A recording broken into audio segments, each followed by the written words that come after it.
ओम वाहेगुरु वाहेगुरु वाहेगुरु वाहेगुरु वाहेगुरु।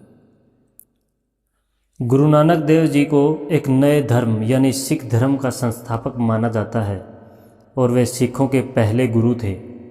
वे एक महान भारतीय आध्यात्मिक नेता थे जो ईश्वरीय आत्मा के नाम पर सद्भाव और ध्यान में विश्वास करते थे।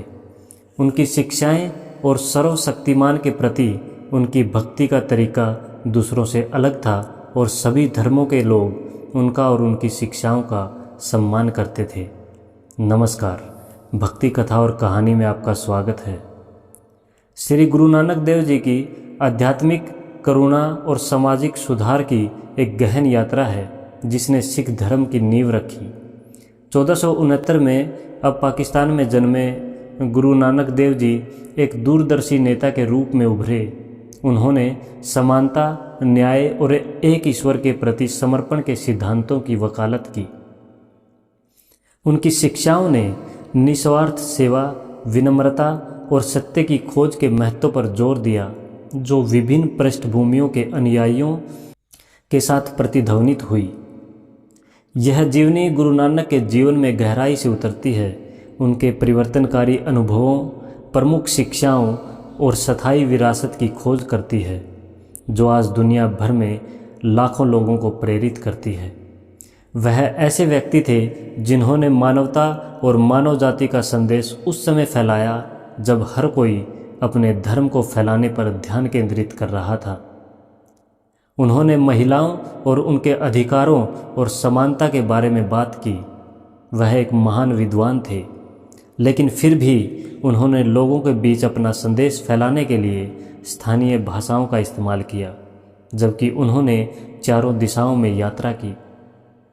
उनकी शिक्षाएं उनके साथ ही समाप्त नहीं हुई, बल्कि उनके उत्तराधिकारियों के माध्यम से अगली पीढ़ियों तक पहुंची और उनकी शिक्षाएं अब भी श्री गुरु ग्रंथ साहिब जी में शामिल हैं, जो सिखों की एक पवित्र पुस्तक है जिसमें सिख गुरुओं और अन्य आध्यात्मिक नेताओं की शिक्षाएं भी शामिल हैं।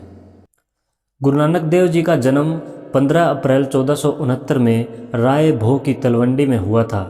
गुरु नानक जन्म का स्थान तब भारत का हिस्सा था, लेकिन अब इसे ननकाना साहिब के नाम से जाना जाता है, जो आज के पाकिस्तान के इलाकों में स्थित है।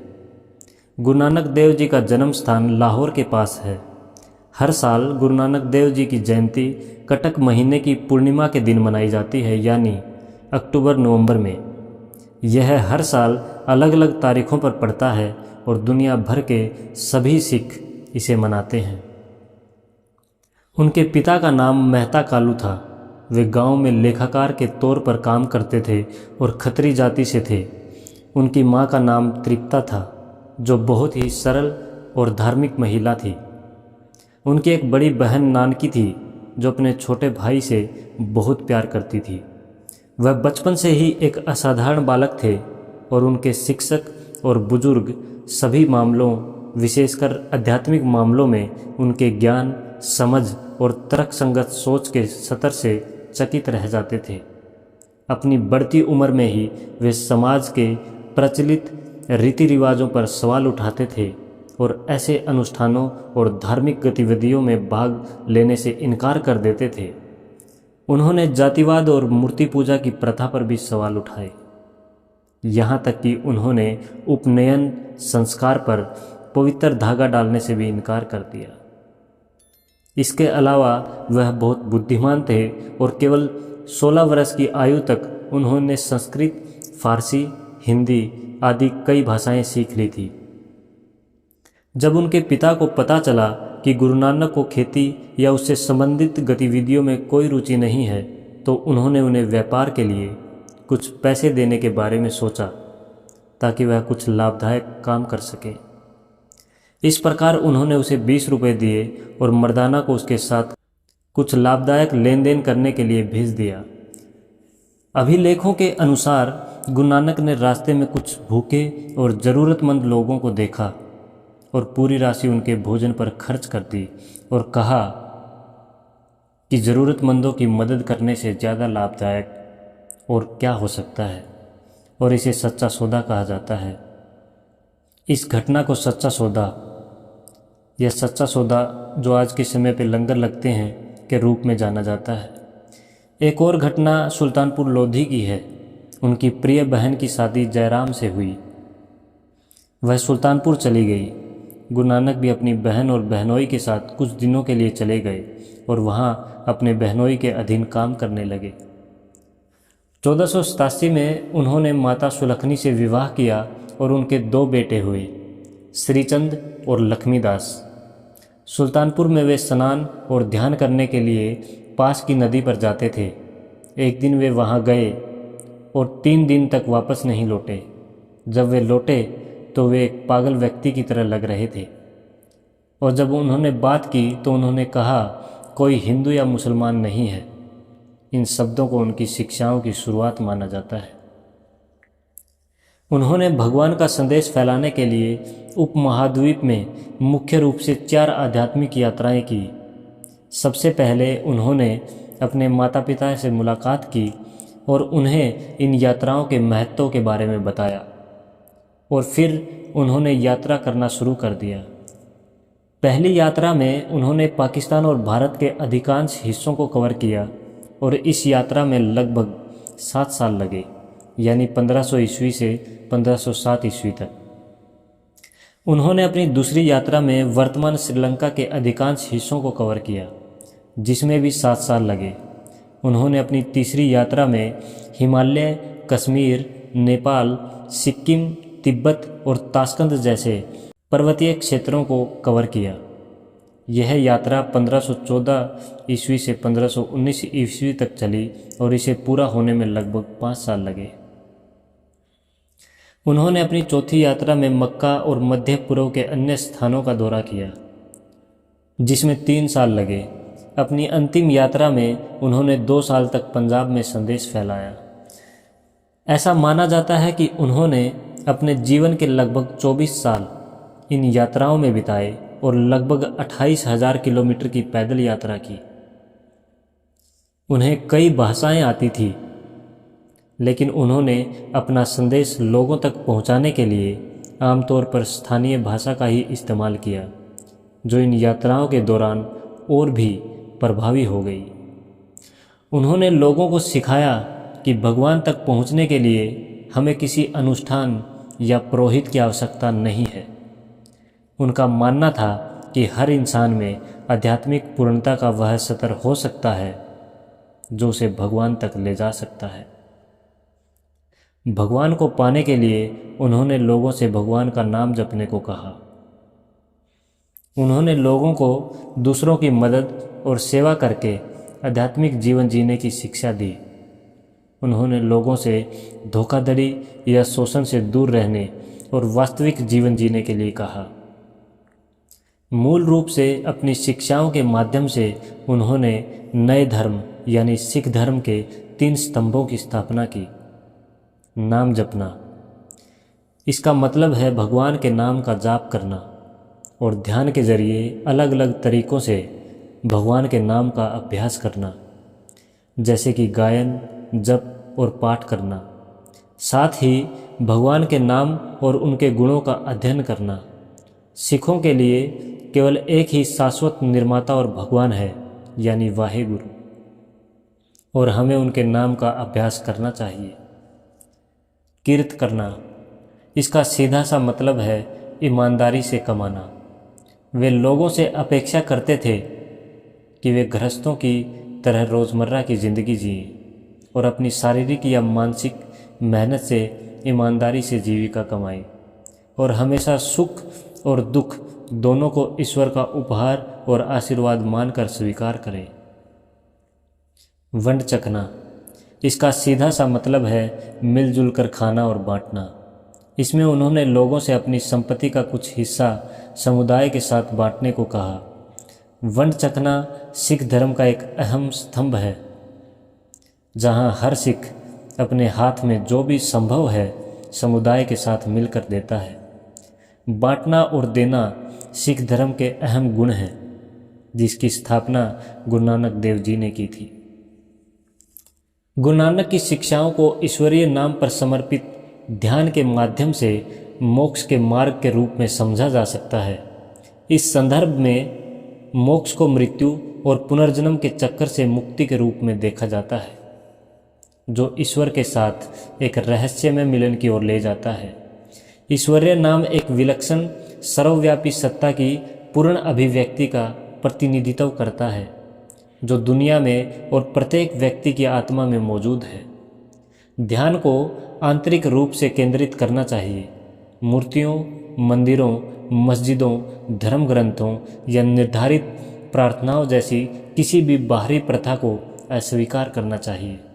जबकि इस्लाम का कुछ प्रभाव है, हिंदू रहस्यमय और भक्ति परंपराओं का प्रभाव कहीं अधिक महत्वपूर्ण है। फिर भी गुरु नानक की शिक्षाओं और स्पष्टता और लालित्य प्रारंभिक सिख धर्मशास्त्र के केंद्रीय बने हुए हैं। उस समय वे सभी धर्मों के लोगों के बीच एक सम्मानित और प्रिय नेता थे। आज भी अन्य धर्मों के लोग उनकी शिक्षाओं का सम्मान करते हैं और उन पर विश्वास करते हैं। गुरु नानक के काल में जाति व्यवस्था अपने चरम पर थी और उन्होंने इसके खिलाफ आवाज़ उठाई। उन्होंने जाति, पंथ, नस्ल, स्थिति आदि जैसी सभी भेदभावों के खिलाफ लोगों तक पहुंच बनाई। उन्होंने लोगों को मानवता को सबसे ऊपर और हर चीज़ से ऊपर देखना सिखाया। उन्होंने लोगों से अपने मन पर विजय पाने को कहा, क्योंकि अगर वे अपने मन पर विजय पा सकते हैं तो वे दुनिया पर विजय पा सकते हैं। मानव जाति सभी अहंकार और बुरी प्रथाओं से ऊपर है। सभी मनुष्य समान हैं और उन पर ईश्वर का समान प्रकाश है। यह वह समय था जब महिलाओं को कोई सम्मान और दर्जा नहीं दिया जाता था। उन्होंने महिलाओं से जुड़े संदेश भी फैलाए। उन्होंने कहा कि महिला के बिना कुछ भी नहीं है और कोई भी नहीं है। हर व्यक्ति एक महिला से जन्म लेता है, एक महिला में गर्भ धारण करता है, एक महिला से शादी करता है और कई रिश्ते एक महिला से शुरू होते हैं और एक महिला के साथ ख़त्म होते हैं। उन्होंने कहा कि एक महिला का हर तरह से सम्मान किया जाना चाहिए, क्योंकि वह सबसे ऊपर है और उसके साथ बुरा व्यवहार नहीं किया जाना चाहिए। उन्होंने इस संदेश को हर जगह फैलाया और महिलाओं के अधिकारों और समानता की बात की। इसके अलावा जब हर कोई अपने धर्म के बारे में बात करता था और केवल उसी का प्रचार करता था, तब गुरु नानक ही ऐसे व्यक्ति थे जिन्होंने मानवता और मानव जाति पर ध्यान केंद्रित किया। गुरु नानक देव के इतिहास के अनुसार समाज में उनके योगदान से जुड़ी कई कहानियाँ और घटनाएं मौजूद हैं। गुरु नानक की शिक्षाएं उस समय चर्चा में आई जब विभिन्न धर्मों के बीच संघर्ष चल रहा था। लोग ईश्वर और धर्म के नाम पर एक दूसरे से लड़ रहे थे। गुरु नानक ने अपने उपदेश में कहा कि कोई हिंदू या मुसलमान नहीं है। उन्होंने कहा कि ईश्वर एक है। उन्होंने मानव जाति की समानता पर जोर दिया। वे गुलामी और नस्लीय भेदभाव के खिलाफ थे और उन्होंने कहा कि सभी लोग समान हैं। गुरु नानक देव जी ने भारत में महिलाओं के उत्थान में भी योगदान दिया। उन्होंने अपने अनुयायियों से महिलाओं का सम्मान करने और उनके साथ समान व्यवहार करने को कहा। उन्होंने उपदेश दिया कि एक पुरुष एक महिला से बंधा होता है, जिसके बिना यह दुनिया अस्तित्व में नहीं आ सकती। गुरु नानक देव जी ने कहा कि व्यक्ति को एक सामान्य गृहस्थ जीवन जीना चाहिए। उन्होंने सिखाया कि व्यक्ति रोज़मर्रा की ज़िंदगी जीकर भी मोक्ष प्राप्त कर सकता है। गुरु नानक देव जी की मृत्यु के बाद 9 अन्य गुरुओं ने उनकी शिक्षाओं का अनुसरण किया और उनकी शिक्षाओं को यथासंभव फैलाने का प्रयास किया।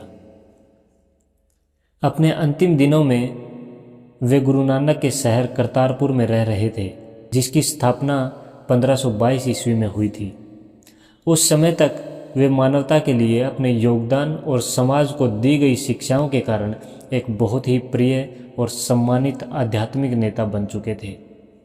उस समय गुरु नानक देव जी के अंतिम संस्कार के समय यह बहस चल रही थी कि गुरु नानक देव जी के शरीर का मालिक कौन होगा, क्योंकि चाहे सिख हो, हिंदू हो या मुसलमान, सभी अपने अनुसार अंतिम संस्कार करना चाहते थे। इसके बाद गुरु नानक ने ज्योति ज्योत की अवधारणा पेश की और उसे समझाया। उन्होंने उल्लेख किया कि केवल उनका नश्वर शरीर मरेगा, लेकिन शरीर के भीतर का प्रकाश नाशवान नहीं है और यह निरंतर प्रकाशित होता रहेगा। उन्होंने कहा कि यह प्रकाश उनके नए उत्तराधिकारी गुरु अंगद देव जी तक पहुँचेगा।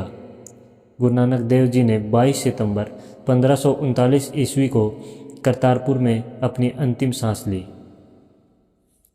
इससे पहले उन्होंने सिखों और हिंदुओं से अपने दाहिने ओर कुछ फूल रखने को कहा और मुसलमानों से अपने बाईं ओर फूल रखने को कहा और उनसे कहा कि जो भी फूल पूरी रात ताज़ा रहेंगे उन्हें अंतिम संस्कार की अनुमति दी जाएगी। जब अगली सुबह सभी लोग गुरु नानक के शरीर और फूलों को देखने आए तो उन्हें आश्चर्य हुआ कि गुरु नानक के शरीर का कोई निशान नहीं था, लेकिन सभी फूल वैसे ही ताज़ा थे। इसलिए सभी ने उन फूलों के माध्यम से अपने अनुसार अंतिम संस्कार की रस्में पूरी की। इस तरह उन्हें मुसलमानों ने दफनाया और सिखों और हिंदुओं ने उनका अंतिम संस्कार किया। एक कब्र और एक स्मारक दोनों बनाए गए। अब पाकिस्तान में रावी नदी के किनारे गुरु नानक की मृत्यु स्थली पर एक गुरुद्वारा है। यह स्थल सभी के लिए, खासकर सिखों के लिए, एक पवित्र स्थान माना जाता है। जय हिंद।